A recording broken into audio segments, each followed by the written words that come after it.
Muito bem, minha gente, muito bom dia. Hoje, dia 16 de outubro. Lembrando que nós estamos vivendo o Outubro Rosa. E lembrando as nossas queridas irmãs que não deixem de fazer seus preventivos, seu autoexame. Esse é um mês que marca a nossa memória, porque não é pequeno o número de mulheres que sofrem terrivelmente pelo avassalador CA. Então, lembrando a vocês que vocês podem se prevenir, devem se prevenir, e esse é um mês de memória para todos nós, não é? Lembremos-nos que o nosso corpo é morada do Espírito Santo e deve ser muito bem cuidadinho, né? Muito bom dia a todos vocês, chegando aqui com o programa Café com Bispo, saudando a todos com paz, com alegria. Um dia de justiça e de amor para todos vocês. Que essa manhã comece com um caso de amor com a vida, que nós nos movamos para a glória de Deus. E eu venho esta manhã trazendo junto comigo minha querida amiga Loide Nogueira. Muito bom dia, Loide. Bom dia, meu bispo. Bom dia, pastor João, Diogo. Bom dia a você que está aí do outro lado. Olha, isso é muito sério. O bispo acabou de lembrar, né, que fazer os exames direitinho. Mulheres, me ouçam.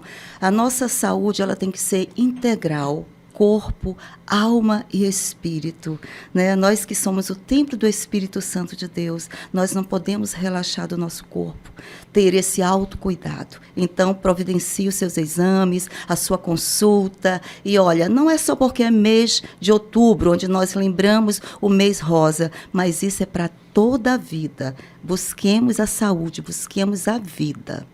É isso aí também, querido amigo João Silveira, meu pastor amado. Olá, meu querido bispo, queridos ouvintes, participantes desse programa, companheira Loide. É um prazer muito grande estar mais uma manhã com vocês, e especialmente hoje, um dia de café da manhã na Igreja da Colheita. Muito bem, João. Onde vamos nos encontrar daqui a um instante, a partir das 8h30, estaremos nos encontrando para saborear o café que as nossas queridas e queridos prepararam especialmente para esse encontro maravilhoso, um encontro de alegria, um encontro de confraternização, um dia de comunhão. E um dia também onde as mulheres podem conversar sobre os seus planos, seus planejamentos para fazerem o seu preventivo, como encontrar, receber informação, dar informação, enfim, vamos aproveitar o tudo.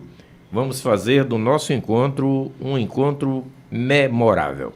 Será sim, com certeza. Eu já estou até aqui animado com o café desta manhã, com toda a riqueza que será produzida nesse dia.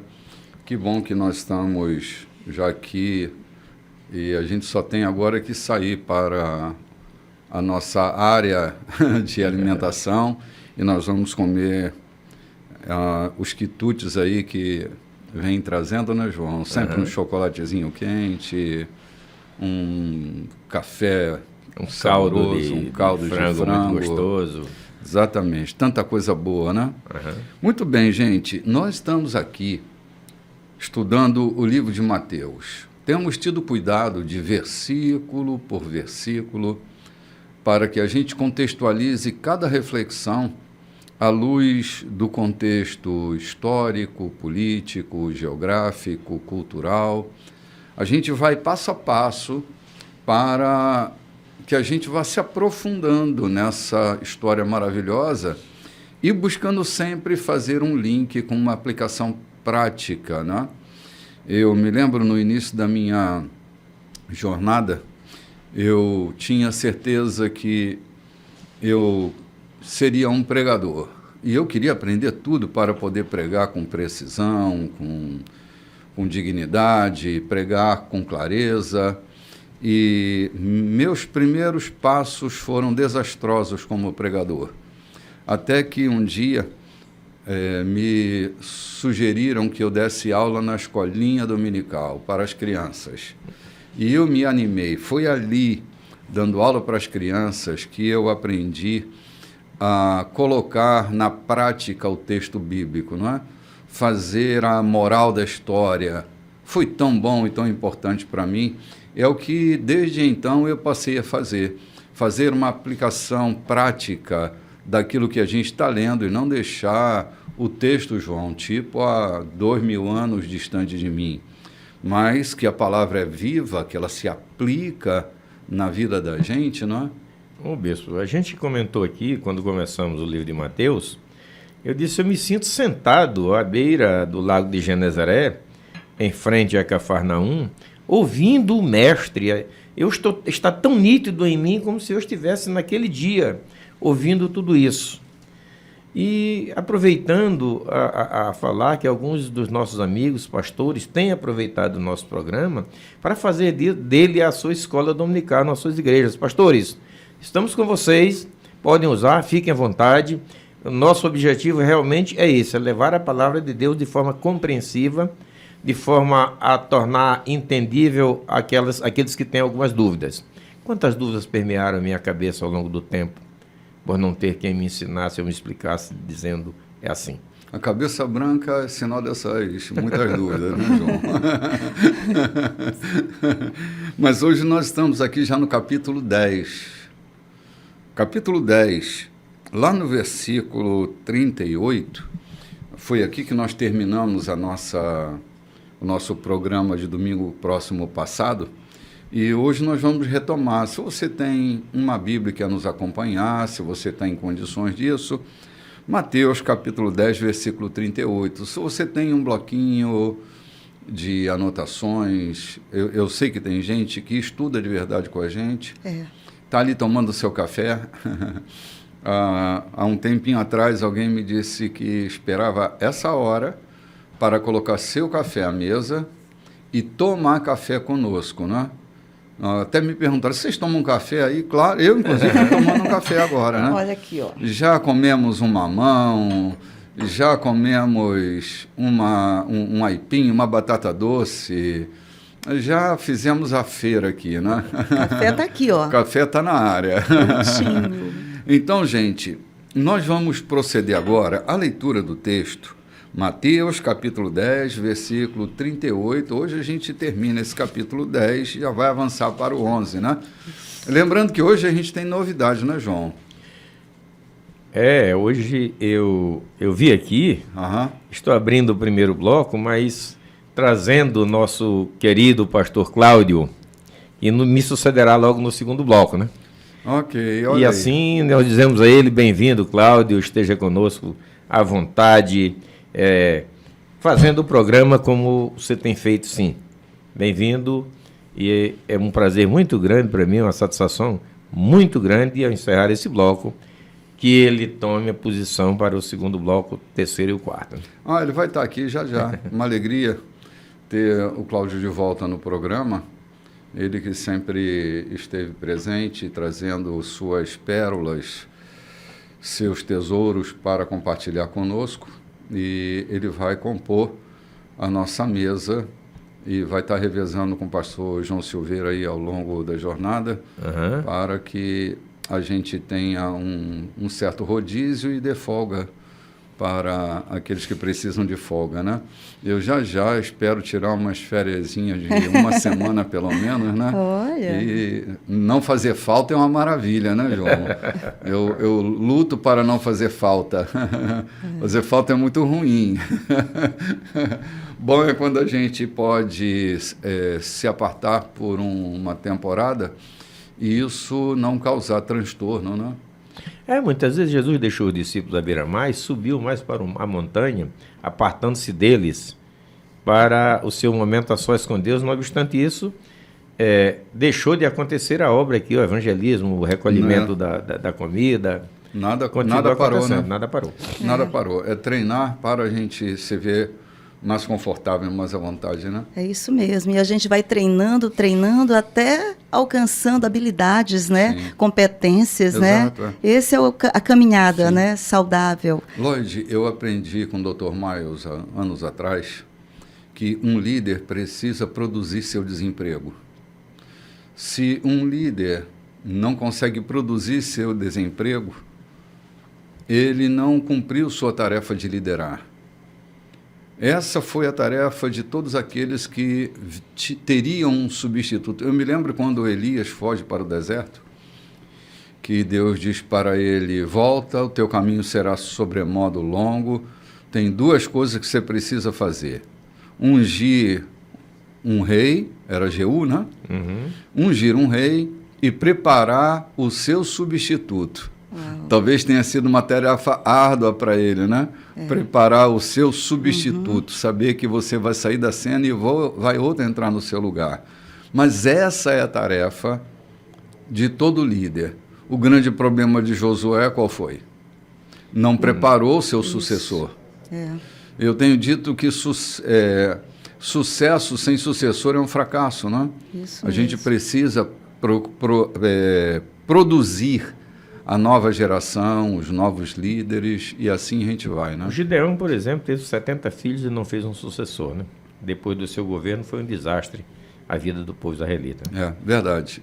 Então, tudo isso para justificar que o pastor Cláudio vinha aí para fazer um rodízio com o pastor João Silveira, que em alguns momentos da sua tarefa vai precisar estar ausente. Então, o pastor Cláudio chega já aqui. Vamos lá, Loide. Versículo 38. Vamos lá, você que está aí com sua Bíblia, sua anotação, vamos começar. Se não forem até o fim comigo, ainda que o caminho seja acidentado, vocês não me merecem. Se a prioridade de vocês é cuidar de vocês mesmos, jamais irão se encontrar. Mas se vocês se esquecerem de vocês mesmos e me buscarem, irão encontrar-se, e a mim também. Dá uma paradinha aqui, Loide. É forte isso aqui. Isso aqui é muito forte. Meu Deus do céu. Se vocês não forem até o fim comigo, ainda que o caminho seja acidentado, vocês não me merecem. O caminho é acidentado. Esse ainda que indica que o caminho pode ser sim acidentado. E caminho acidentado não é a ausência de Jesus na vida da gente, João. Caminho acidentado é a jornada que todo ser humano terá na sua vida.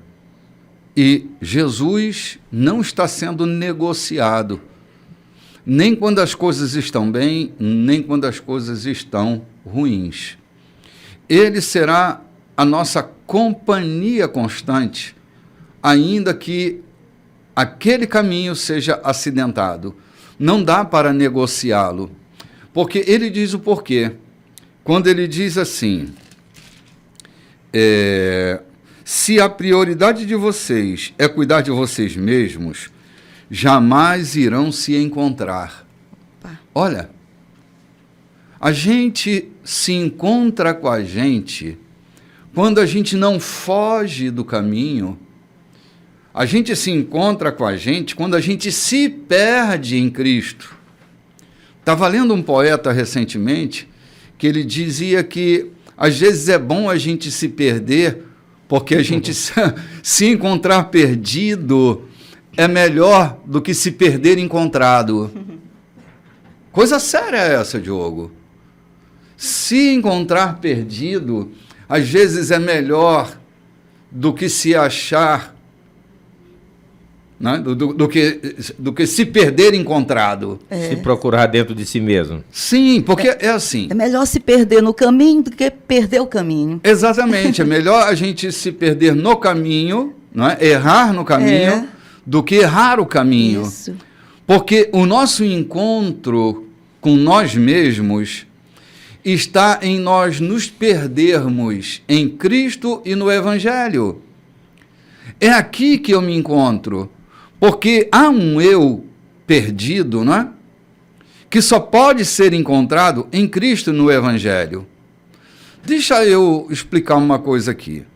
Quando a gente nasce, pastor João, a gente não tem eu.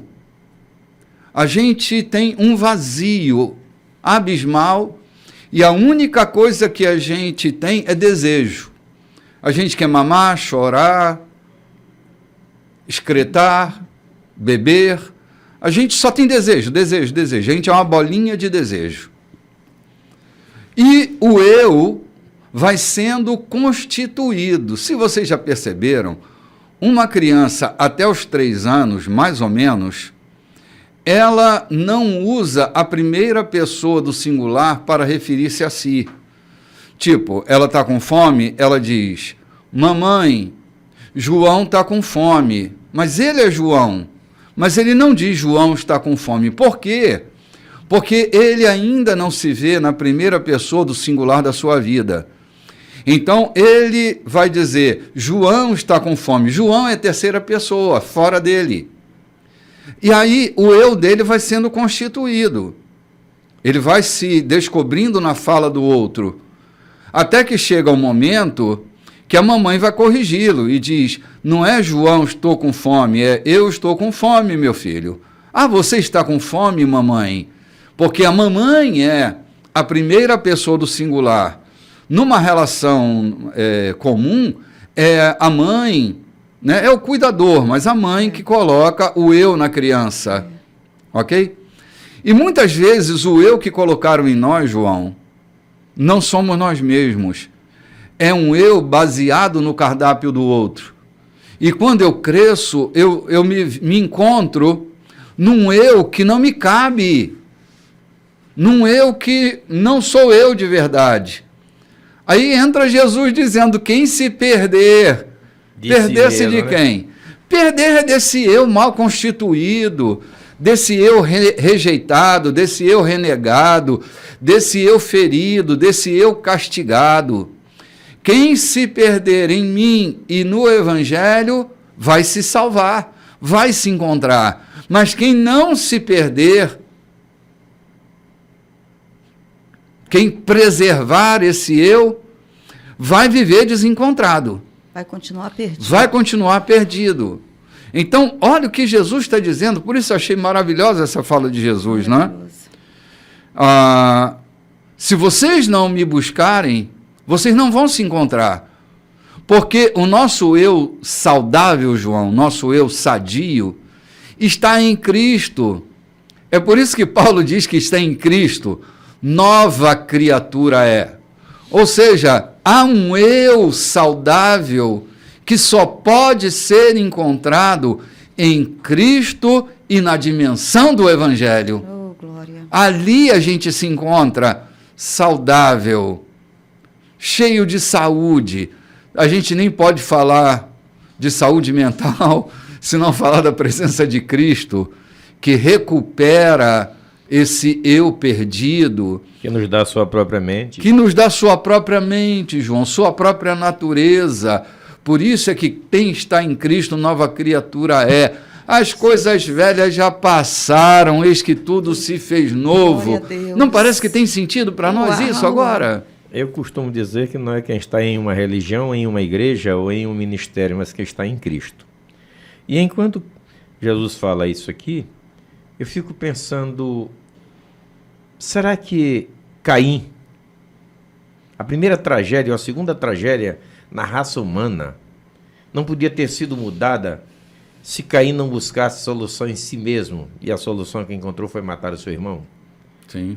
Encontrar-se dentro do seu eu carregado, às vezes o eu que nos projetam, ele vem tão carregado que nós não damos conta de conduzi-lo. Então é preciso buscar em Cristo. E pessoas, quando Jesus disse, o caminho pode ser acidentado, pessoas que só buscam a Deus quando a sua necessidade está insuportável, ou aqueles que estão na igreja, estão louvando, cultuando a Deus quando tudo está bem, dificilmente terão permanência nele e ou em si mesmo. São como vagalhões do mar, como diz, se não me engano, é Tiago que diz, né? Como vagalhões do mar, horas estão altas, horas estão em baixas. Sim. E Jesus diz, precisa me seguir quando o caminho for acidentado, mesmo quando o caminho for acidentado. Sim. Olha aqui, só terminando o versículo último que Lois leu. Mas se vocês se esquecem de vocês mesmos e me buscarem, irão encontrar-se e a mim também. Isso é maravilhoso. É o desprendimento de olhar para Ele, de encontrar-me nele é que eu me encontro. Então, feliz por me achar desencontrado, para me encontrar nele. E essa condição, esquecer de vocês mesmos. Sim, né? há coisas, Lloyd, que precisam ser enfrentadas e ressignificadas.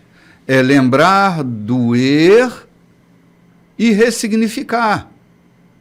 Em Cristo a gente ressignifica as coisas.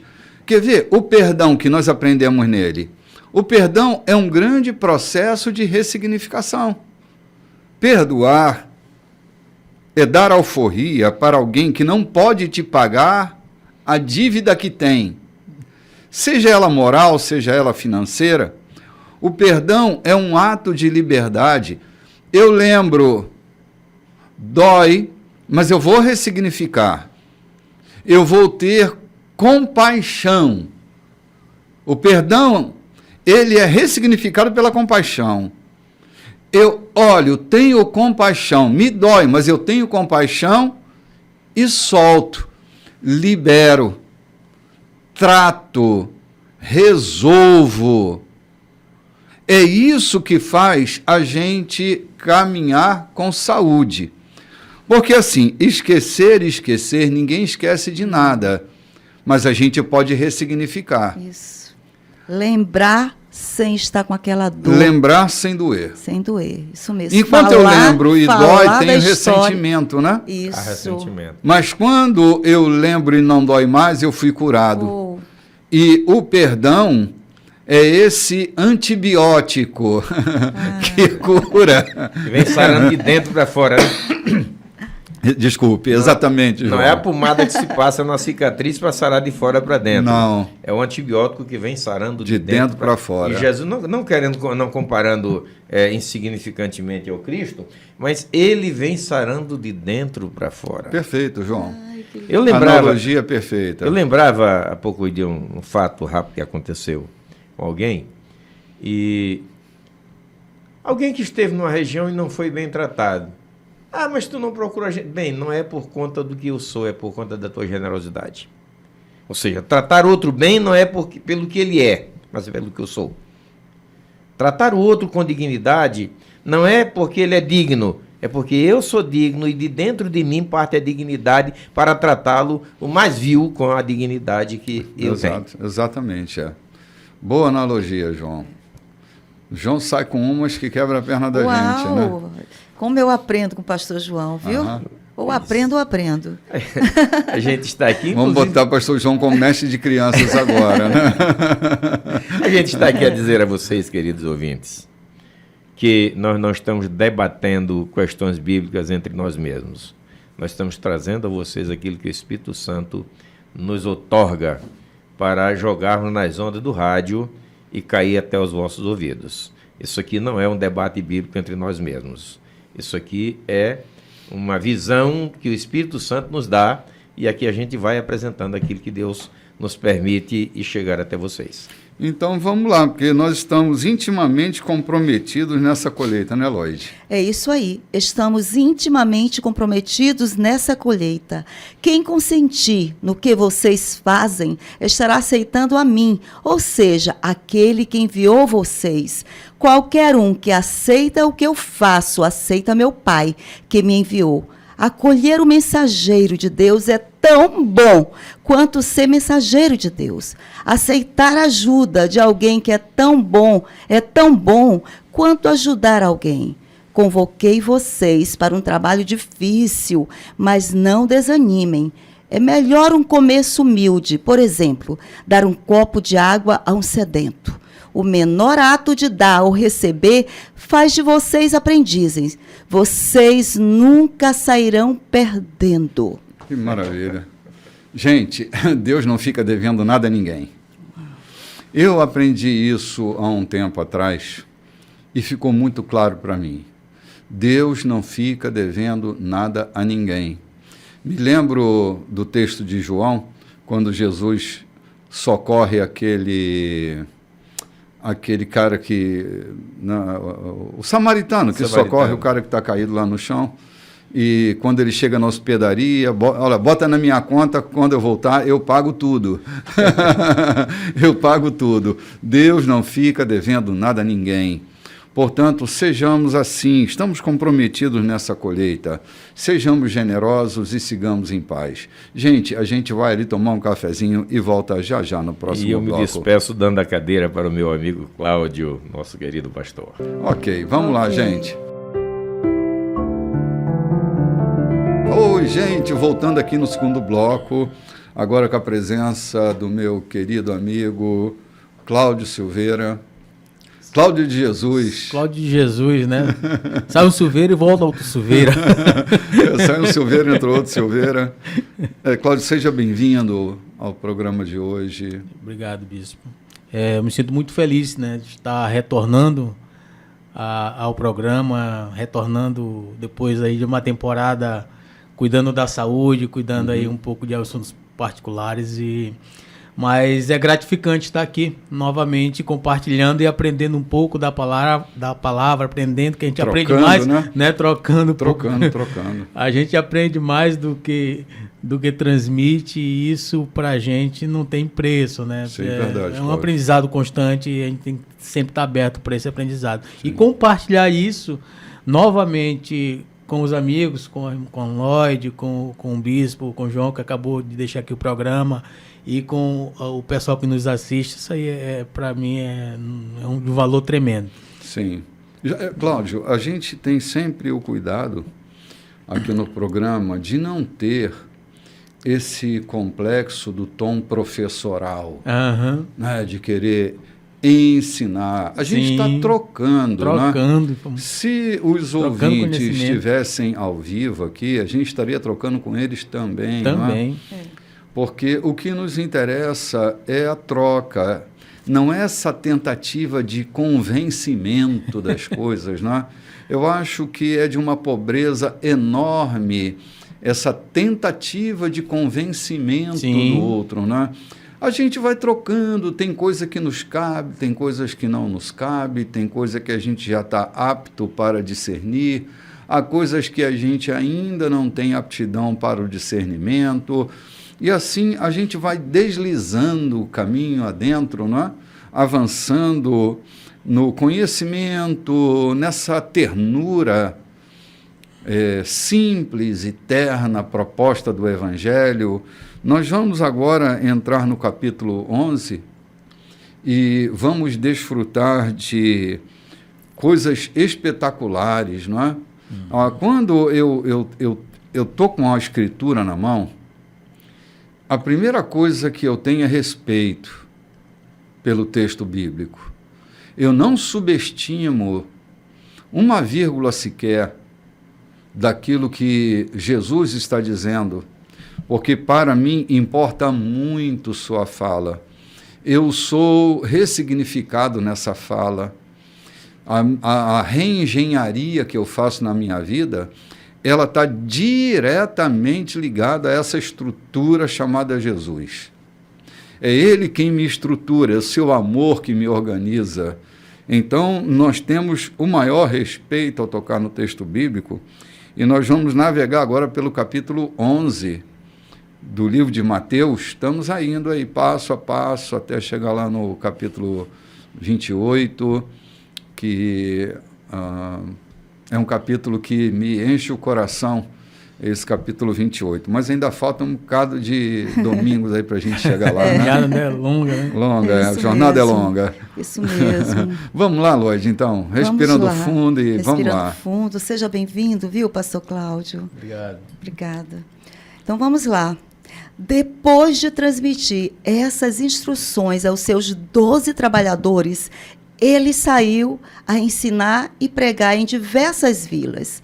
Nesse meio tempo, João foi preso e, quando soube o que Jesus estava fazendo, enviou seus discípulos para perguntar: o Senhor é aquele que estávamos esperando ou teremos de esperar mais? Jesus lhes disse: voltem e digam a João o que está acontecendo. os cegos veem, os paralíticos andam, os leprosos são purificados, os surdos ouvem, os mortos ressuscitam, os marginalizados da terra ficam sabendo que Deus está do lado deles. Vamos dar uma paradinha aqui, Lloyd? Vamos parar nessa estação. Sim. Olha que coisa linda, pastor Cláudio, é o que está acontecendo. Jesus está pregando, ensinando, curando os enfermos, purificando os leprosos. Aí os discípulos de João, eles vêm para perguntar a Jesus se ele era o que havia de vir ou se eles deveriam esperar outro. É uma pergunta que importa para nós e importa também a resposta de Jesus. Porque a resposta de Jesus para João é esta: a solução chegou. Porque os cegos veem, paralíticos andam, os surdos ouvem. Numa outra versão, diz assim no final: e aos pobres é pregado este evangelho. E aos pobres é pregado este evangelho. Eu vou usar essa versão, o finalzinho dessa versão, para dizer a você que o encontro que um ser humano tem com o evangelho é a possibilidade de mudar tudo na sua vida. Se os cegos veem, paralíticos andam, leprosos são purificados, surdos ouvem, mortos ressuscitam, e os pobres, o evangelho é pregado, o evangelho é a solução também para os pobres. Porque o evangelho, assim como o cego passa a ver, o paralítico passa a andar, o leproso é purificado, o pobre tem a condição do enriquecimento a partir do evangelho. Não é que todo cristão vai se tornar milionário, mas todo o que é traspassado pelo evangelho muda a sua condição. Ele tem toda a possibilidade do enriquecimento na vida. Ele pode melhorar sua condição econômica, inclusive. Sabe por quê? A dignidade, Cláudio, entra dentro do homem quando o evangelho nos alcança. Então, se a gente for analisar a estatística dos países mais ricos, o fundamento dos países economicamente mais abastados, eles têm como base da sua formação essa cultura judaico-cristã. Porque é nessa cultura que a escravidão é quebrada. O homem pode ser livre para produzir uma nova vida, uma nova jornada. Então, estejamos atentos, porque Jesus, quando entra na vida de uma pessoa, ele reestrutura a vida dessa pessoa, muda a dignidade. Acho que foi domingo próximo passado que no culto eu estava dizendo do depoimento de uma pessoa, que ela disse que quando o pai dela se converteu à fé, abraçou a fé, a vida deles, que era miserável, a condição econômica deles era uma condição miserável. Eles não faziam as 3 refeições diárias, por exemplo, porque não tinham. As roupas eram doadas quando eram doadas. E quando o pai dele abraçou a fé, que começou a dizimar, que começou a ofertar e fazer parte da cultura da fé, a vida econômica dele mudou. Uau. A vida, o pai dele era ébrio, bebia, batia nas crianças, batia na mulher. E quando o evangelho entrou na casa dele, eles encontraram paz. A vida deles mudou. A vida social, a vida familiar e a vida financeira deles. É que o evangelho tem um pendor para as grandes coisas. Yes, exatamente isso. Ele sempre será maior na vida da gente. E ele nos arrasta para cima. Ele muda a nossa cultura, porque o evangelho tem esse pendor para as grandes coisas.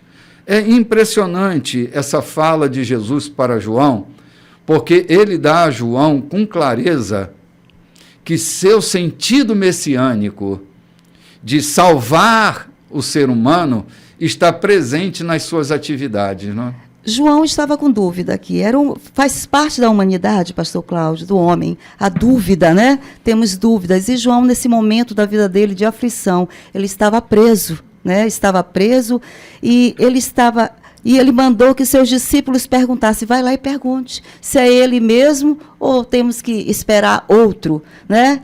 E eu estava ali me pegando, pensando nesse João Batista, aflito, né, preso, mas ele pediu, vá lá e pergunte para o próprio homem se é ele mesmo. Eu não sei se foi uma pergunta brotada da dúvida, Lloyd, ou se foi uma pergunta retórica. Porque João estava lá no batismo. Ele ouviu a voz. Tinha identificado Jesus. Sim. Então, assim, eu não tenho clareza que João estava com dúvida. Pode até ser que, no momento de uma aflição, uma dúvida tenha brotado. Mas eu penso que foi mais uma pergunta retórica. Para direcionar os seus seguidores. Exatamente, porque a partir daí, os discípulos de João passam a seguir a Jesus, porque logo depois João é decapitado. Então, era a experiência dos discípulos de João com Jesus.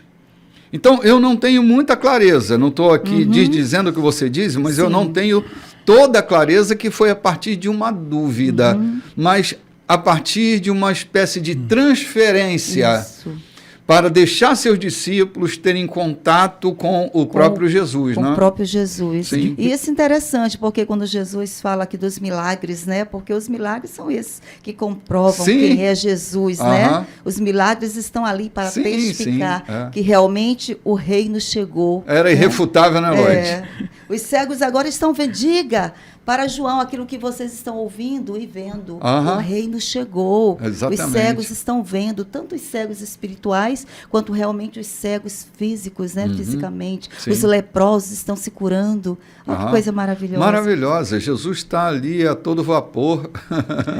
Dando ali, eu até falando, estava pensando aqui, realmente eu concordo, bispo, a questão de João não foi duvidar, porque João já tinha presenciado o que tinha acontecido no batismo de Jesus. Ele estava direcionando seus discípulos para que eles mesmos olhassem quem era Cristo, né? Que eles tivessem a experiência, porque João já sabia o seu fim.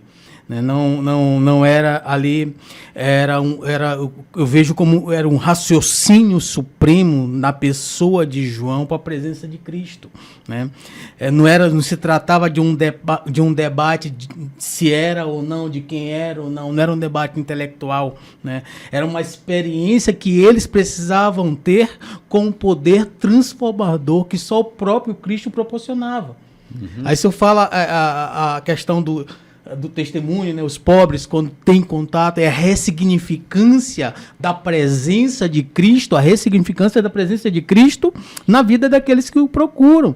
Jesus Cristo, ele vai ressignificar, ele vai dar sentido, ele vai reestruturar, né? Ele vai modificar aquilo que às vezes poderia estar danificado internamente e reestruturar e tornar aquilo que era doentio, tornar aquilo que sadia. O testemunho lá que o senhor falou no domingo passado, daquele senhor, que sua família, quando decidiu ressignificar a vida dele, os compromissos e os valores deles, né, eles saíram daquela condição. Eles saíram daquela condição de pobreza e começaram a usufruir da ressignificância da presença de Cristo e da fidelidade com Cristo na vida deles. Né, João, ele direcionou os seus discípulos, olha, vocês vão lá, testemunhem, ressignifiquem a vida de vocês, comprovem aquilo que eu preguei, tá? Não é um embate intelectual se ele é ou se não é, se eu estou certo ou não estou certo. Eu quero que vocês vejam, me digam o que vocês viram, e depois, tanto que depois eles retornaram e começaram a seguir Jesus. Ressignificaram as suas vidas com a presença de Jesus, com a presença de Cristo, com o testemunho de Cristo vivo. Eles presenciaram, eles tiveram a oportunidade de ver Jesus fazendo aquilo que João já havia talvez até comentado com eles ou falado com eles, né? João pregou as boas novas, ele vinha trazendo essa mensagem, né, do arrependimento, mas chegou e disse, olha, esse que vem hoje aqui lá no batismo é maior do que eu, tá? Segui-os. A importância, né, pastor Cláudio, de um mestre reconhecer o outro mestre e dizer, pô, aqui está acabando o meu tempo, eu preciso, né, passar o cajado, eu preciso direcionar, né, a minha, como se diz, a minha equipe, o meu time para aquele outro lado, para que eles não se percam, não se desviem, não percam a visão. Você lembrou certinho, Lodi, porque assim, houve um tempo em que João era mais importante que Jesus. Sim. Né? Afinal de contas, ele é o precursor. Ele era o cara mais respeitado. Chegou a incomodar Herodes, né? Era o cara. E quando ele diz que ele cresça e eu diminua, essa é uma fala de João Batista, ele está falando exatamente do reconhecimento do mestre. De como é importante a gente reconhecer o mestre. Falar em reconhecer o mestre, deixa eu dar uma charré aqui e voltar a falar sobre o ponto que você citou sobre a dúvida, ok? A incredulidade é um pecado, mas a dúvida não. Eu sou cheio de dúvida, Lloyd. Minha Bíblia está cheia de interrogação. Tem coisa que eu não entendo. Faz parte da nossa humanidade. Faz, né? cara, E não havia nenhum erro se João tivesse alguma dúvida.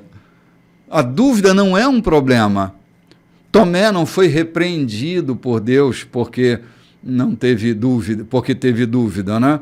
A dúvida, ela faz parte do caminho de toda pessoa que deseja sabedoria na sua vida. O início da sabedoria chama-se dúvida. É a dúvida que nos leva ao aprofundamento, à perquirição, ao esclarecimento. É a dúvida que permeia o coração da gente. Eu já vi muita gente tentando se punir porque tinha dúvida em alguma coisa na caminhada do Evangelho. Há momentos na vida da gente que a chapa esquenta tanto que é possível que a gente até duvide que Deus exista, não é? E depois fica se punindo, achando que blasfemou. Não! É a sua natureza humana, frágil, limitada, que levou você a perceber o curso da vida de maneira equivocada. E quem é que não está exposto a equívocos, né? Sim. Porque não tem certeza. Aliás, quem é que tem certeza de alguma coisa? Eu, todo dia que vou dormir, ou toda noite que vou me repousar, eu não tenho certeza que vou acordar. Por isso eu vivo aquele dia profundamente, para que eu não leve nada para o dia seguinte.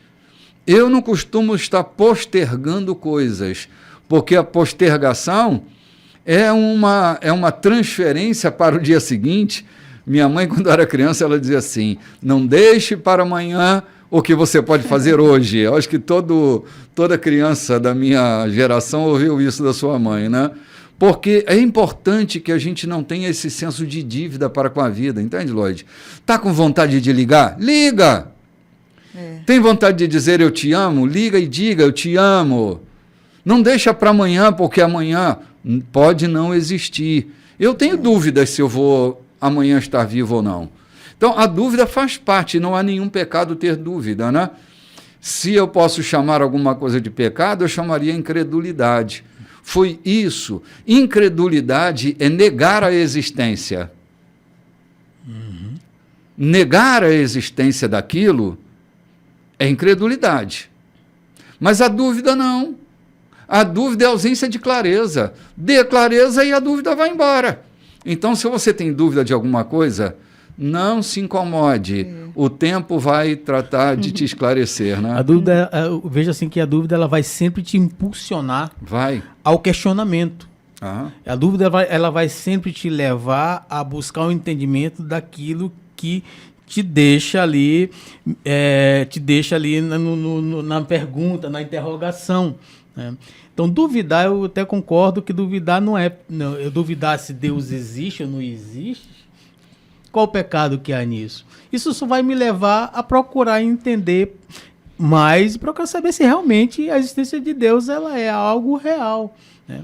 Não foi uma dúvida de João, né? Talvez uma impaciência, né? João, João ali, perto do versículo 13, lá para trás, ele vai trazer sempre aquela mensagem de catástrofe, de final, de arrependei-vos, porque o reino de Deus está próximo, arrependei-vos, porque vem o machado, vai ser posto na raiz, né? Talvez a impaciência, não foi a duvidar se Jesus era ou não era. Não foi incredulidade. Não foi incredulidade, né? Não, né? João já tinha consciência da vinda de Jesus, João já tinha consciência de quem era Jesus, né? Então não foi uma questão de dúvida da personalidade, do ser de Jesus, se ele era realmente filho de Deus, não. Talvez impaciência pela pregação do próprio ministério de João.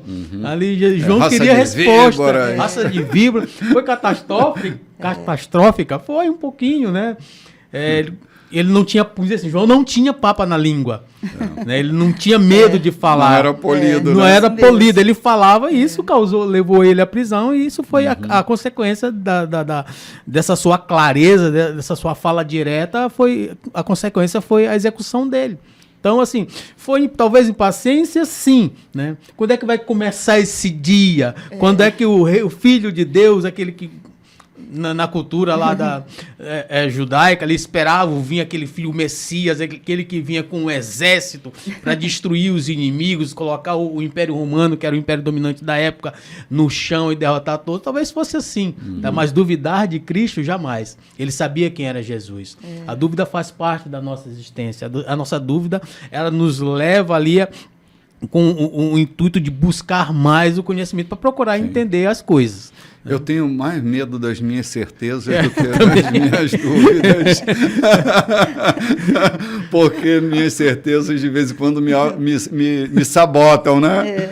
Mas as dúvidas não, elas são brotadas da ingenuidade do conhecimento, né? E João ouviu tanto dos profetas, né, que Jesus vinha e trazia a libertação, e ele preso naquela situação. Imagina, né, Lloyd? O que percorria a cabeça dele, né? E quando é que eu vou me livrar daqui? Será que eu vou me livrar daqui? Será que é ele mesmo, né? Manda chamar ele. A gente pouco para pensar na condição que João estava, né? Mas ele não estava numa condição confortável. Quem era Jesus. Não. Que loucura era o que acontecia. O que acontece com a gente quando a gente habita uma condição inóspita, né? Eu sei que vocês já habitaram condições inóspitas. Posso entender que vocês já se sentiram sentenciados à morte em alguma situação. Estiveram próximos da morte.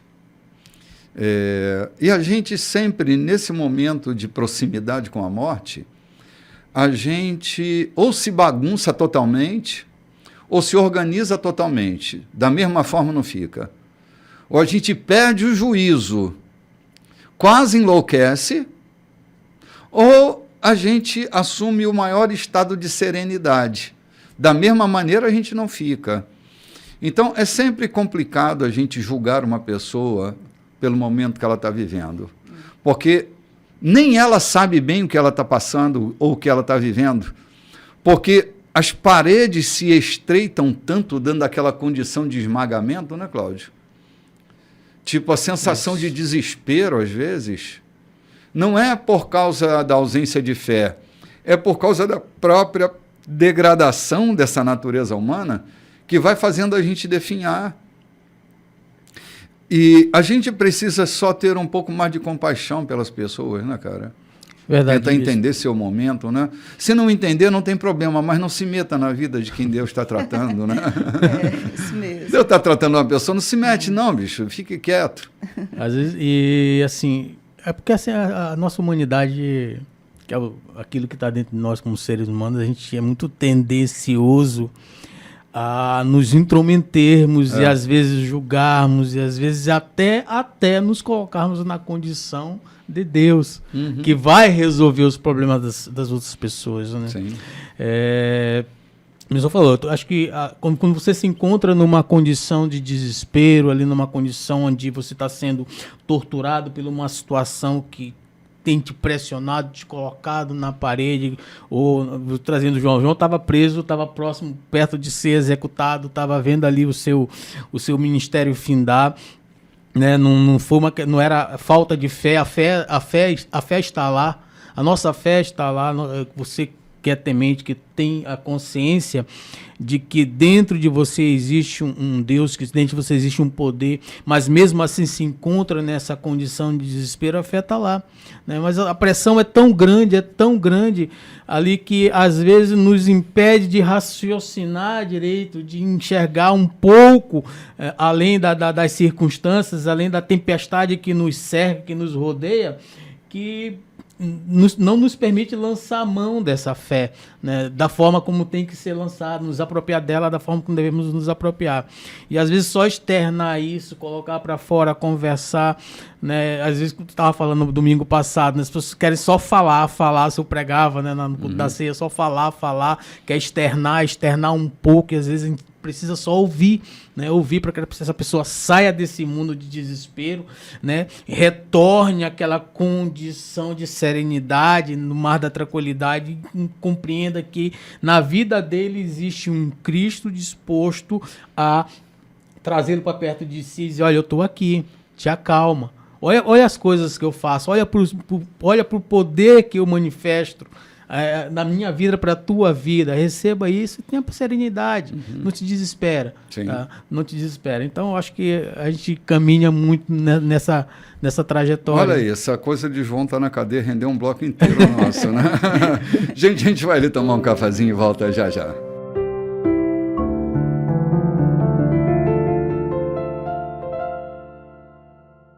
Olá, gente, estamos de volta nesse 16 de outubro, lembrando o Outubro Rosa, lembrando nossas queridas irmãs dos seus exames,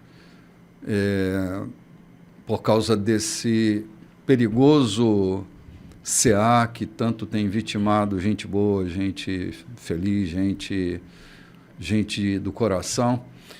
Não se esqueça, querido irmão, de fazer seu exame preventivo, seu autoexame. Essa é a condição de você se ver livre dessa impertinência de um CA e as consequências dos seus tratamentos, às vezes avassaladores, que machucam tanto o corpo de uma mulher, não é? E também machuca tanta alma, Cláudio. Tanta gente sofrendo. E a gente pode minimizar esse impacto e evitar uma tragédia na sua vida, na vida da sua família, fazendo o seu exame periódico, né? Tá acompanhando a sua saúde. Nós estamos aqui falando de João Batista na cadeia, Jesus mandando uma resposta que mais beneficia os discípulos que trazem a pergunta do que o próprio João Batista, né? E vamos caminhando. E Jesus ainda está com essa fala para os discípulos de João, né, Lloyd? A gente deu uma interrompida, mas a fala continua, né? Vamos lá? Vamos lá. Aqui Jesus ele faz uma pergunta que eu acho maravilhosa. É o que vocês estavam esperando? Então considerem-se muito abençoados. Enquanto os discípulos de João voltavam com a resposta, Jesus resolveu explicar às multidões quem era João. O que vocês esperavam quando foram vê-lo no deserto? Alguém aproveitando um fim de semana? Um magnata em roupa de grife? Esse tipo de gente que vive rodeado de celebridade. Afinal, o que vocês foram ver? Não foi um profeta? Com certeza um profeta. Talvez o mais importante que vocês terão a oportunidade de ouvir. Ele é o profeta que Malaquias anunciou quando escreveu: estou enviando o meu profeta diante de vocês para preparar a estrada para vocês. Vamos interromper de novo aqui, para a gente não ficar tão distante da fala de Jesus. Olha a indagação de Jesus para a multidão. Os discípulos de João se distanciaram e agora eles se voltam para a multidão, para a perquirida multidão, a motivação que levou-os até o deserto para ouvir João Batista. João Batista, ele não usava um terninho Armani, não era uma celebridade, não era um culto de fim de semana, não era uma jornada espetaculosa. Eles iam para ouvir a impactante voz de um profeta. Jesus está chamando a atenção deles para que eles se deslocassem mentalmente para a realidade dessa figura de João. Que João não era aquele pregador que produz um orgasmo cultico nas pessoas que vão ouvi-lo. A sensação que eu tenho como pregador, e não estou aqui me comparando a João de maneira nenhuma, mas a minha experiência como pregador é que eu tenho uma sensação que, às vezes, as pessoas vão a um culto, vão ouvir, entre aspas, um profeta, um pregador, para terem um orgasmo cultico, um orgasmo intelectual. Elas não estão ali para se abrirem de verdade para Deus. Porque se abrissem, suas vidas seriam mudadas. Elas se dispõem para uma espécie de aventura da espiritualidade, não para o aprofundamento dela. Penso que é por aqui que Jesus está querendo posicionar essa multidão. E ele sabe que alguns deles estiveram com João lá no deserto. Talvez na expectativa de uma fama desse pregador excepcional, na expectativa de verem alguém vestido com uma roupa de grife, não é? Isso. É o que hoje eu acho que se espera dentro dos cultos, é que o pregador esteja muito bem vestidinho, que esteja com um terninho Gucci, né? São as marcas que eu conheço, né? A marca mais sofisticada, mas não é para o meu bico, né? Então, essa expectativa, e se capricha às vezes tanto no culto, né? Na indumentária ali, isso, a arrumação daquilo, arrumação. Né? E eu não tenho nada contra o capricho, né? Mas às vezes a coisa se perde nessa experiência que eu tenho apelidado de uma liturgia pirotécnica, né? Caprichada nas fumaças e nas luzes, que me distrai do conteúdo. O conteúdo, às vezes, é nenhum, mas o capricho nessa pirotecnia é tanto que as pessoas ficam entretidas, tendo seus orgasmos culticos, e se esquece da essência. João vai na contramão de tudo isso. Tu imagina um profeta como João, bicho, vestido com um terninho de pele de camelo. Ele era um homem esdrúxulo, não cortava o cabelo, era quase um eremita, né? Era muito ele, né? Ele era muito ele. Eu acho que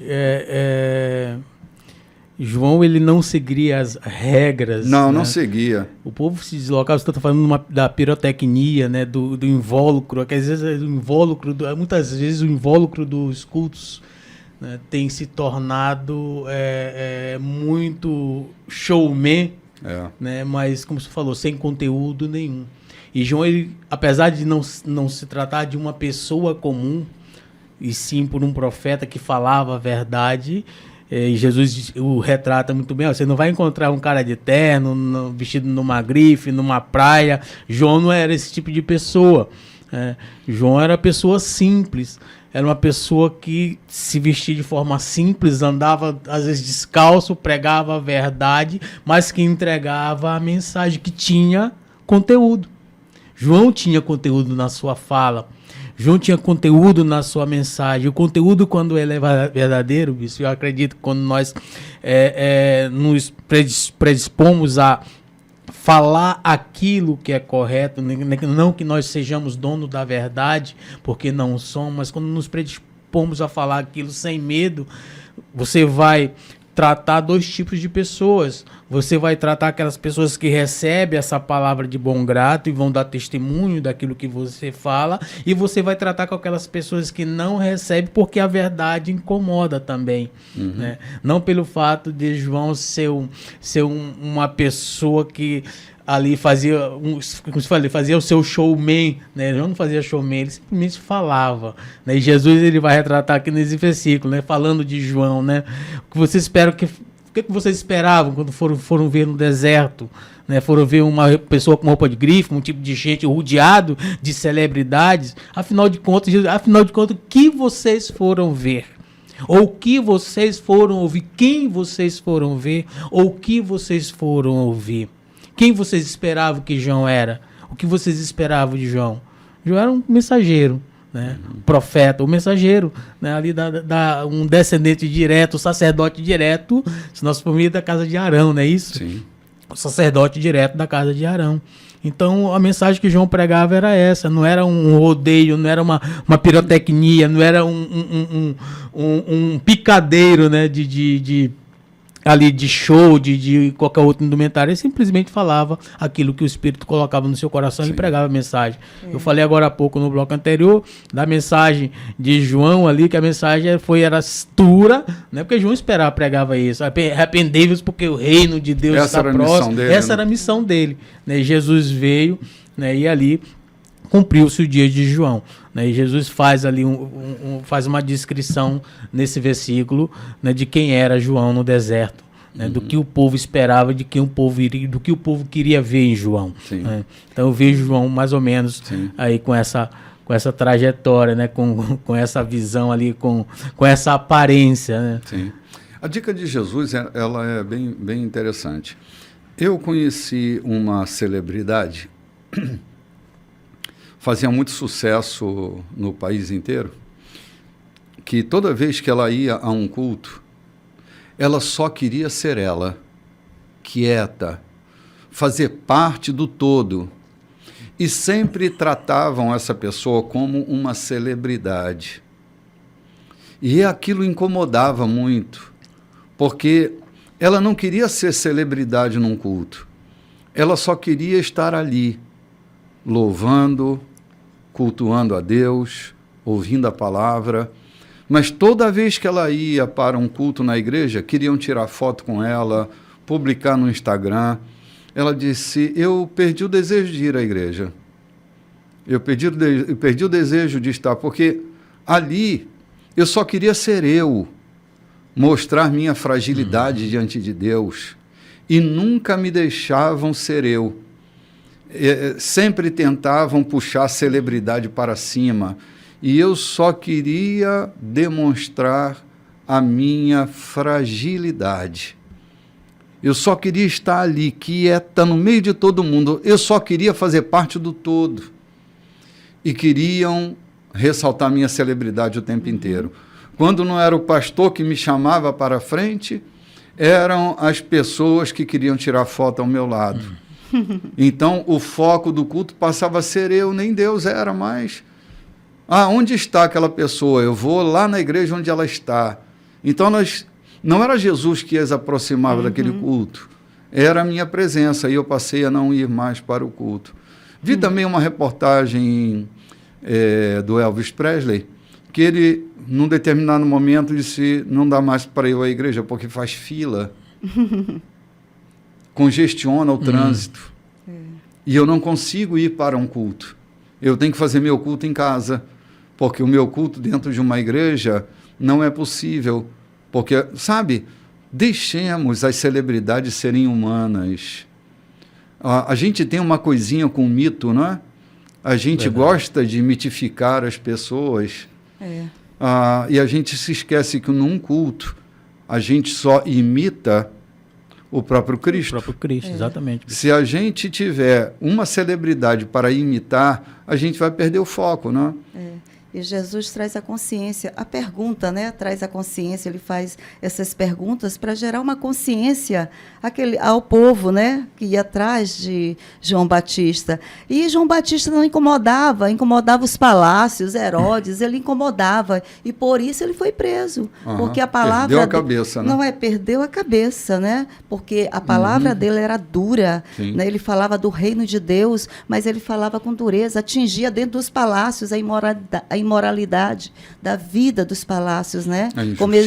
A injustiça, tudo isso, né?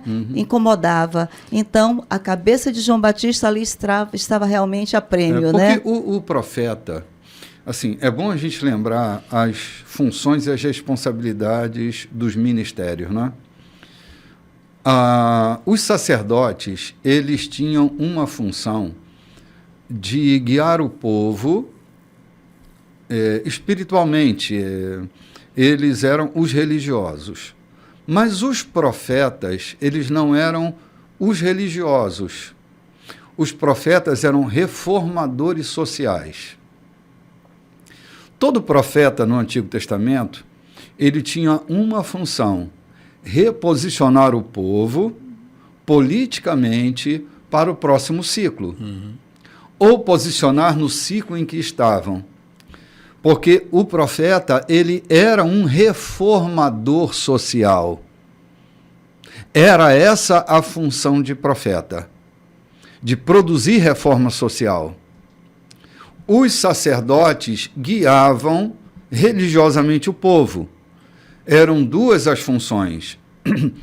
Quando Malaquias aponta para João Batista, né, que é o que Jesus está dizendo, que Malaquias está falando sobre João, que João era aquele que ia preparar a estrada, né, para vocês, é que um reino estava chegando. E João Batista vai fazer uma grande reforma social. Quando ele chega anunciando no deserto, arrependei-vos, arrependimento não é uma palavra religiosa. Arrependimento é a palavra grega metanoia. O que João dizia lá no deserto é metanoia. Metanoia. Noia é mente. Né? Paranoia, mente paralela. Metanoia. Meta é mudança. Mudem a cabeça de vocês. Mudem a mentalidade de vocês. Vocês precisam mudar a cabeça de vocês, porque o reino está chegando, o reino está próximo. Então mudem a maneira de vocês entenderem as coisas. Larguem esse modelo imobilizador e adquiram uma nova mente. Essa era a mensagem de João Batista. João Batista estava anunciando uma mudança de mentalidade para essa grande reforma, a chegada do reino. Porque se a gente não compreender o reino, a gente politiza o reino. E o reino não faz parte de uma política vigente. O reino não é deste mundo. A proposta de Jesus não era enfrentar César. Pelo contrário, ele diz: a César o que é de César e a Deus o que é de Deus. Quantas vezes Jesus foi a Roma para fazer um piquete no Palácio do Planalto Romano? Nunca. Quando foi que Jesus chegou a Roma para afrontar César com todo o instituto de corrupção, de injustiça e de maldade? Nunca. Porque a mensagem do Evangelho, ela ultrapassa essa questão. Não é que política para nós não seja uma coisa importante, porque a gente vive dentro da polis, a gente vive dentro da nossa cidadania. E se a gente vive numa democracia, a gente tem poder para eleger a pauta que mais nos interessa quando um candidato se apresenta. Se a gente pode fazer uma escolha pela pauta que o candidato apresenta, a gente tem essa liberdade e deve fazê-lo. Mas não polarizar as relações. Jesus nunca polarizou as relações. Ele nunca incitou o povo a ir contra Roma. E Jesus não era um bobinho. É que a proposta dele não era uma proposta deste mundo. Era uma proposta para viver neste mundo, da maneira do reino. Por isso tem que mudar a mentalidade. Porque se não muda a mentalidade, a gente vai viver na polarização das opiniões. E isso é perigoso para nós, os cristãos. É polarizar nossas relações.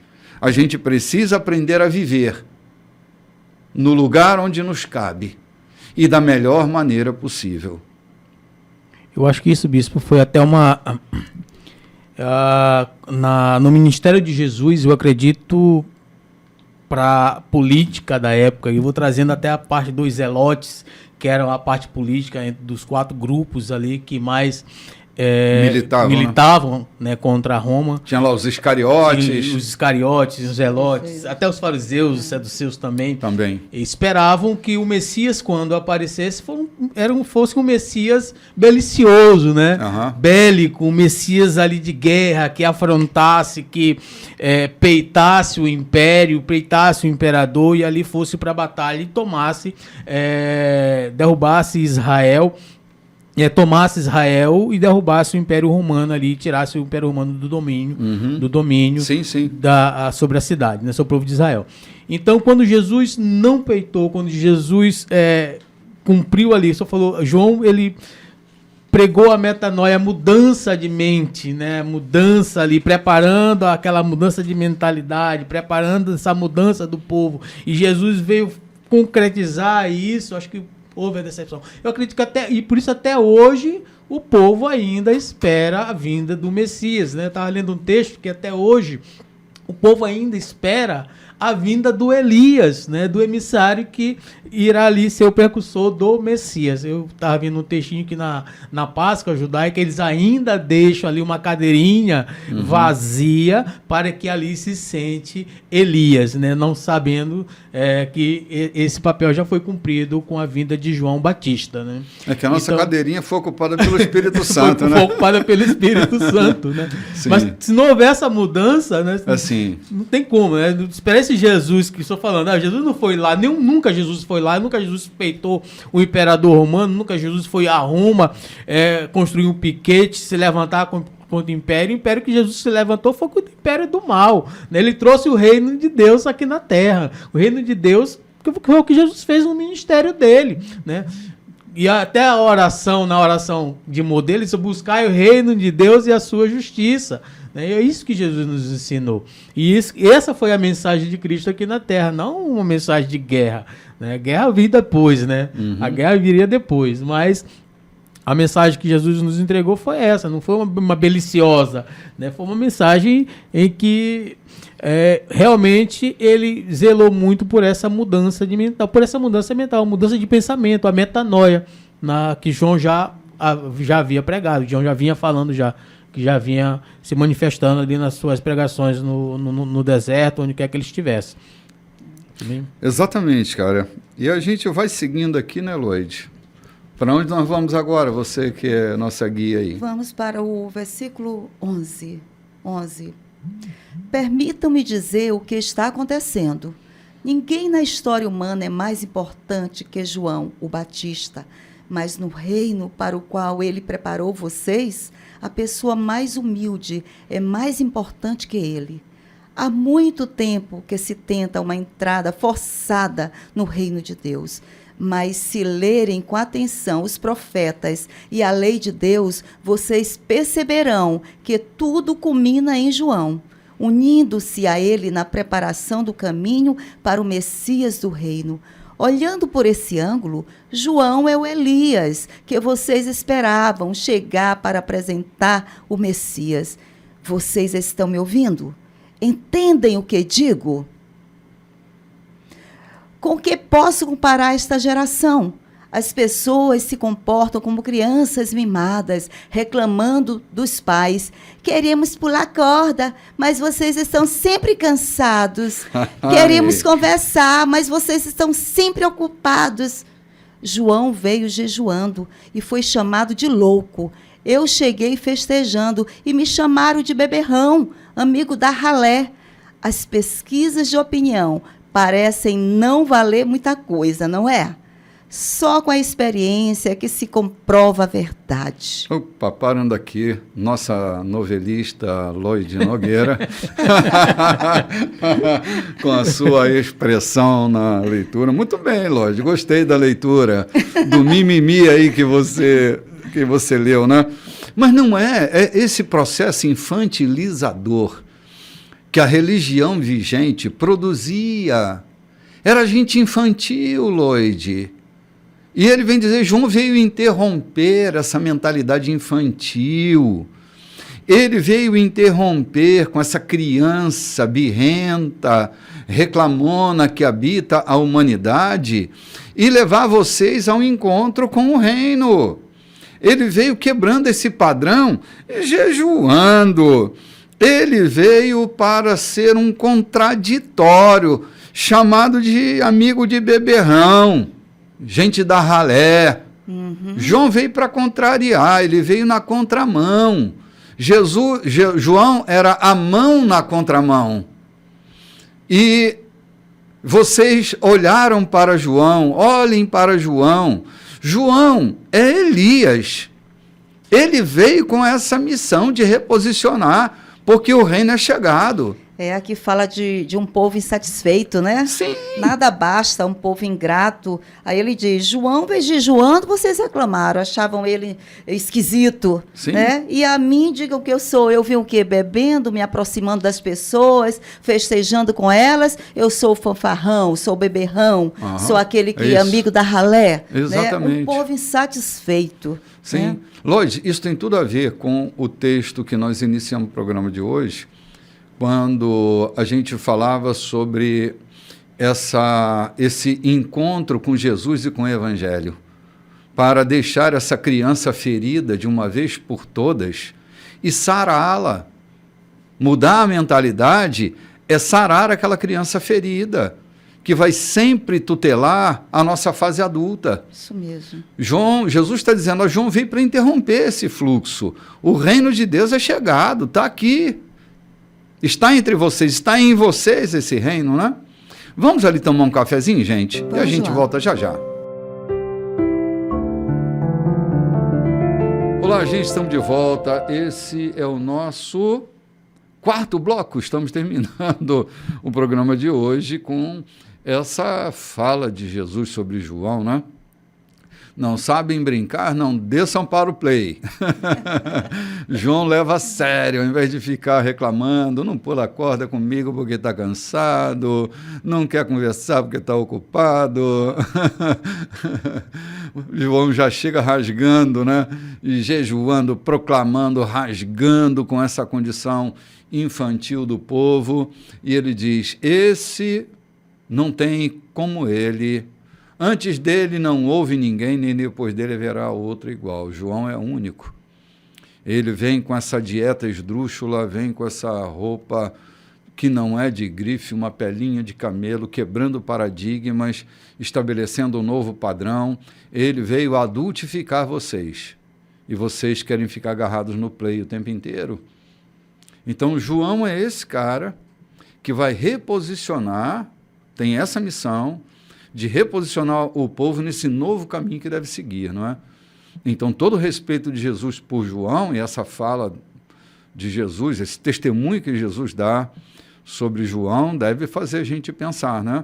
Para a gente deixar essa fase infantil e encarar a vida como gente adulta, né?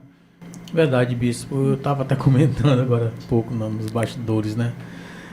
Quando as pessoas não querem, que não quer brincar, não desce pro play, quando as pessoas não querem ouvir a verdade, elas sempre vão encontrar uma forma de realmente não ouvir essa verdade, né? A mensagem que João pregava e Jesus trata nesse texto, que eu achei até engraçado, né?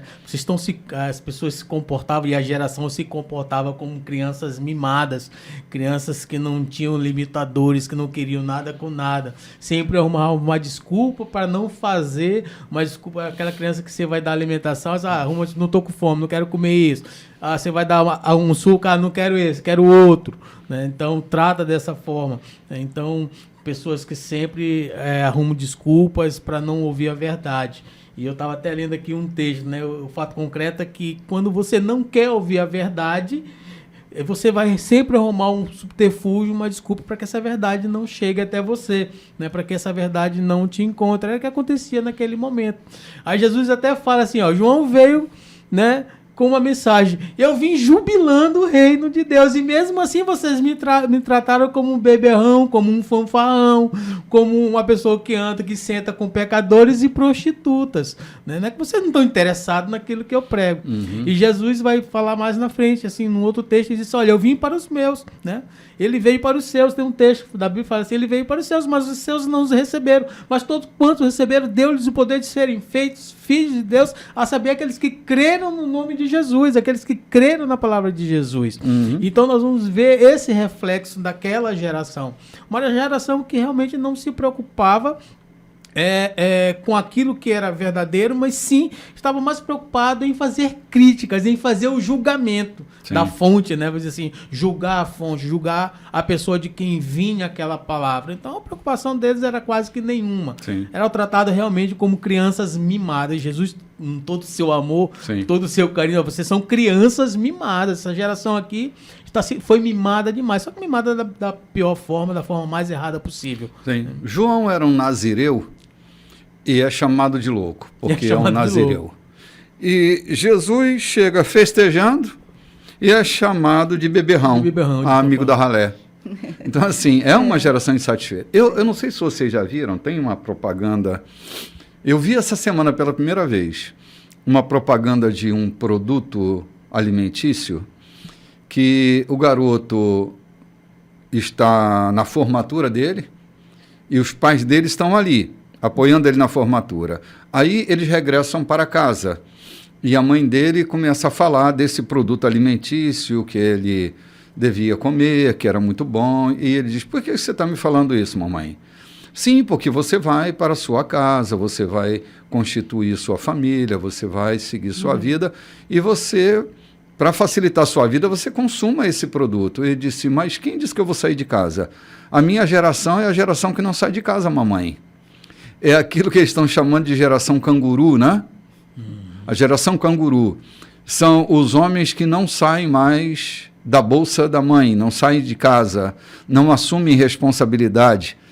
Parece que essa mesma geração infantil, Cláudio, está se repetindo na nossa geração. São homens que se deixaram ser infantilizados pelos cuidados paternos e não conseguem romper com esse vínculo. Estão como gente infantil que não enfrenta a vida. E Jesus vai agora ensinar sobre os ritmos livres da graça. Esse texto me interessa muito, já refleti muito sobre esse texto que vem aí pela frente. Você que está nos acompanhando, mas chegou no meio do caminho, nós estamos lendo o capítulo 11 e vamos agora para o versículo 20 desse capítulo 11, falando sobre os ritmos livres da graça. Um caminho que nos interessa muito para romper com essa bolsa da mãe canguru, para irmos de fato para a vida e assumirmos a vida como ela é, né? Amém, isso mesmo. Agora a nossa rádio novelista vai mais uma vez fazer a leitura. Falo isso carinhosamente, viu, Lloyd? Sua voz é muito graciosa, tenho recebido vários elogios da sua participação, né? Eu espero que você esteja aqui por longos anos, até você ficar velhinha, você esteja aqui dando o ar da graça. E que a voz não envelheça, né? Não pode envelhecer também, que tem sempre uma vozinha de velhinha graciosa, né? Que bênção. Vamos lá, querida. Então. Vamos lá, versículo 20. Em seguida, Jesus censurou algumas cidades nas quais trabalhara muito, mas com pouco resultado, porque o povo se mostrara cético e indiferente. Para aí, senão a gente vai se distanciar. Olha o que é, Cláudio, que cria impedimentos para o agir da graça de Deus. Duas coisas: o estado séptico, né? E a indiferença. A indiferença é uma das piores condições que a gente produz dentro da gente com relação ao respeito do outro. Indiferença é a inexistência, a invisibilidade do outro. Jesus se sentia invisibilizado nesses lugares. Embora tenha sido os lugares que ele mais trabalhou, menos produziu resultado. por causa desse estado cético, incrédulo, né? Incrédulo, e a indiferença. Jesus estar ali ou não estar ali, pouco fazia diferença para eles. Então, a gente sempre entra no ambiente que a gente respeita, mas a gente sempre se distancia do lugar onde a gente não respeita. Se você está num ambiente que você não respeita, você está produzindo distância e não está se aprofundando no lugar onde você está. Então, manter a indiferença e esse estado de incredulidade, o estado cético na minha relação, vai produzir uma falta de operação divina na minha vida. Parece que é o ambiente onde Deus não age. Porque, segundo um texto que eu li, não sei se foi de John Wesley ou de Charles Wesley, não me lembro bem quem foi, mas ele dizia que Deus trabalha na terra em cooperação com o homem. Deus tem a parte dele e o homem tem a parte dele. Se não há cooperação humana, não há operação divina. Porque se o Wesley estava certo, eu até imagino que sim, na minha maneira de entender as coisas, não há operação divina sem cooperação humana. Para que Deus opere, há necessidade da cooperação humana. E esses lugares foram lugares que Jesus trabalhou muito, mas pouco operou, por falta de credulidade e por ele não fazer diferença naquela sociedade. Somos cooperadores, né? No capítulos anteriores, Jesus fala que nós somos recursos, nós somos o próprio recurso, ele falou isso. Exato, né? A própria ferramenta. A própria ferramenta, ele falou isso. E aquele texto marcou tanto minha mente, cara, no domingo próximo passado, que Jesus dizia, vocês são a própria ferramenta. Fica esperando investimento, fazendo campanha daqui, campanha dacolá. Vocês são a própria ferramenta. Mas quando a gente não se disponibiliza como ferramenta, a gente compromete o destino, né? Isso. Coisa séria é essa. Vamos lá, se vocês querem comentar alguma coisa, estamos prontos, senão vamos seguir. Eu quero só fazer um comentário a respeito da indiferença, né? De como quando Jesus ele entrava num lugar e essa indiferença ela impedia o agir de Deus, né? E isso eu vejo Jesus porque ele transitava no meio da população, né? No meio do povo comum. As pessoas podiam até criticar Jesus, né? Aqueles que estavam lá em cima, os fariseus, os saduceus, os donos da lei, os doutores da lei, os comandantes, os governantes, sei lá, quem quer que seja poderia criticar Jesus, né? Mas Jesus, quando ele se mesclava na vida cotidiana das pessoas comuns, mas através dele, dessa mescla do cotidiano das pessoas comuns, o milagre sempre acontecia. As pessoas comuns não viam Jesus com indiferença. O ser comum não conseguia enxergar Jesus com indiferença, porque a mescla de Cristo no meio desse povo era tão grande que proporcionava o agir de Deus, o milagre de Deus. Tratar com indiferença, isso para qualquer ciclo, bispo, eu vejo em qualquer condição social, em qualquer meio social. Você falou, ser tratado com indiferença te impulsiona naturalmente a sair daquele meio, a se afastar daquele meio. Você não deixa nada de você lá. Essa é a verdade. Você não deixa nada de você lá. Você não deixa nada da sua cultura, você não deixa nada do seu conhecimento, você não deixa nada daquilo que você estava preparado para deixar, né? Talvez deixe ali só o rastro da sua passagem, mas aquilo que você estava disposto a deixar naquele local, você não consegue deixar, porque as pessoas são indiferentes. As pessoas que receberam Jesus, o cidadão comum, o meio comum, por onde ele transitava, vivenciaram o milagre de Deus. Jesus chegou à porta das sinagogas, e algumas, eu acredito que nem foi permitido pregar, né? E tanto que ele disse, ele veio para os seus não receberam. Ele foi transitar no meio do povo comum. Tratou os outros como cegos, como sepulcros caiados, pessoas que não entenderam a mensagem. né, não entenderam a mensagem, porque foram indiferentes com ele. Quando somos indiferentes com Deus, quando somos indiferentes à presença de Cristo em nossas vidas, ou até mesmo com outras pessoas, nada acontece, né? Ninguém deixa o que é seu, um pouco de si, na vida ou em um lugar onde as pessoas não te recebem bem. Isso é uma verdade, né? Claro. A gente não consegue entregar nem o melhor da gente. Não consegue, por mais que a gente tente, por mais que a gente queira. Isso não é uma coisa nossa, né? Não é uma vontade, vou sair daqui.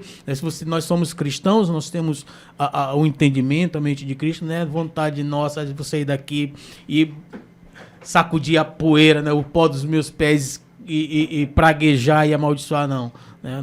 Nós partimos para os lugares para sermos percebidos, para darmos o nosso melhor. Mas quando não conseguimos, infelizmente, porque fomos tratados ruins, as pessoas realmente não quiseram. Meninos, né, geração de mimimi, né, geração de crianças, né, no versículo anterior, como lemos.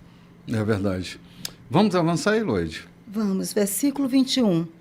Ai de vocês, Corazim, pobre Betsaida, se Tiro e Sidom tivessem visto metade dos milagres que vocês presenciaram, teriam caído de joelhos na mesma hora. No dia do juízo, elas vão se sair bem em comparação com vocês. E Cafarnaum, pomposos como pavões, vocês irão acabar no abismo. Se o povo de Sodoma tivesse tido as oportunidades que vocês tiveram, aquela cidade ainda estaria de pé. No dia do juízo, elas vão se sair bem em comparação com vocês. Meu Deus do céu, vamos, continue aí. Inesperadamente, Jesus irrompeu numa oração. Obrigado, Pai, Senhor do céu e da terra. Escondeste teus caminhos dos eruditos e sabichões e os revelaste aos mais simples. Sim, Pai, esse é o teu modo de agir. Jesus retomou seu discurso agora com ternura. Tudo o que tenho para fazer e dizer é incumbência do Pai. Essa é uma operação exclusiva de pai e filho, resultante da intimidade e do conhecimento que desfrutam um do outro. Ninguém conhece o filho como o pai o conhece, nem o pai como o filho o conhece. Mas não estou guardando isso para mim. Estou pronto a revelar todos os detalhes a qualquer um que deseje ouvir. Vocês estão cansados, enfastiados de religião? Venham a mim. Andem comigo e irão recuperar a vida. Vou ensiná-los a ter descanso, descanso verdadeiro. Caminhem e trabalhem comigo. Observem como eu faço. Aprendam os ritmos livres. Nada que seja muito pesado ou complicado demais. Sejam meus companheiros e aprenderão a viver com liberdade e leveza. Muito bem. Olha que palavra é essa, né? Tem tanta coisa boa aqui, mas eu vou começar pelo fim. Aprender os ritmos livres da graça, a gente só consegue quando a gente se vê livre das interdições que as leis religiosas impõem ao ritmo da própria vida. Há um exagero, uma sobrecarga de interdição a partir dessa lei externa que tenta regular o homem a partir de uma forma produzida, esculpida e produzida pela própria indústria da religião. E Jesus está dizendo, eu vou ensinar vocês a viverem, andem comigo, caminhem, vejam o que eu faço, aprendam esses ritmos livres, né? Essa leveza que a graça produz. A graça não produz vagabundo, Cláudio. Verdade. A graça não produz irresponsáveis. A graça, ela superabunda essa questão rigorosa das interferências do modelo da forma e nos coloca transformados. Amém. Quebra com essa limitadora condição que os sistemas... Porque, assim, a nossa caminhada cristã não é sistêmica. Ela não é sistêmica. Ela obedece a um ritmo livre. Eu tenho conhecido pessoas, Cláudio, que se apavoram, Lorde, com a liberdade. Elas têm medo da liberdade, porque elas não se reconhecem como novas criaturas. Elas têm medo da liberdade. Porque estavam acostumados com o cabresto, né? Sim, elas têm medo da vida velha que elas tinham. Então, elas ainda não se veem como novas criaturas. Nova criatura só vive bem em liberdade. Nova criatura, dentro de um sistema dominante, limitador, ela se sufoca. Há pessoas angustiadas hoje porque não conseguem encontrar liberdade, e outras que têm medo de viver em liberdade porque não sabem como é que vão agir. Elas têm medo do inesperado. Mas nós que somos novas criaturas, nós não somos rebeldes à lei de Deus.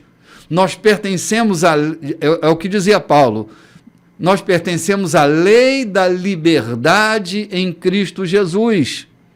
A lei da liberdade em Cristo Jesus é uma lei impressa na tábua do coração. Volta a trazer Jeremias como palco da nossa apreciação. Jeremias diz: naquele tempo eu vou imprimir as minhas leis na tábua do coração de vocês. Então, nos ritmos livres da graça, nós não somos vagabundos. Nós temos uma lei impressa na tábua do nosso coração. Nós servimos a Deus por natureza, não por imposição. Maravilha. Nós servimos por liberdade e não por coação. Nós não estamos coagidos por uma lei, não há uma lei coercitiva sobre nós. Há uma lei da liberdade que em nós habita. Então, se tem 10 mandamentos e 613 preceitos, o fundamento de toda essa estrutura está impresso na tábua do nosso coração. Regras humanas não nos cabem. Andem com Jesus e vocês vão ver. Quem anda com Jesus não traz seus amigos. Quem anda com Jesus não comete, não vive na lei do pecado. Quem anda com Jesus tem sua vida transformada todo dia. Quem anda com Jesus goza de uma nova mentalidade. Recupera a vida. Recupera a vida, é isso que ele propõe aqui, né? Eu vou recuperar a vida de vocês.